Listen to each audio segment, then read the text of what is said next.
এই নাভি দেখিয়ে নায়িকা হতে হয় বুঝি?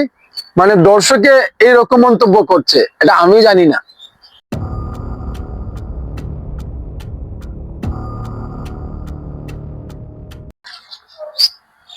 আরে ভাই, মেহজাবিন চৌধুরী না?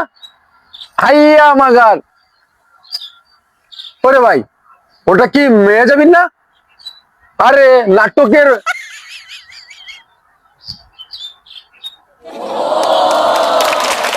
এই এই পিকচার তো মেহজাবিনের। আরে ভাই, তোমরা এই মেহজাবিনকে নিয়ে এই ধরনের নোংরা ভাবে চিন্তা ভাবনা করছো? নাভি দেখিয়ে নায়িকা হতে হয়, এইটা কেমন কথা বললে ভাই?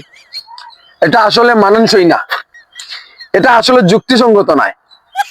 আপনারা এই কথাটা এই এত সুন্দর নায়িকাকে বলতে পারতেন ভাই। আপু, আপনি একটা সিনেমা বুঝে করেছেন, আমি যতটুকু জানলাম বা শুনলাম। কিন্তু আপু, আপনার এই যে কিছু পিকচার নেট দুনিয়ায় ভাইরাল হচ্ছে আপু, এই নাভি দেখিয়ে নায়িকা হতে হয় বুঝি? মানে দর্শকে এইরকম মন্তব্য করছে, এটা আমি জানি না।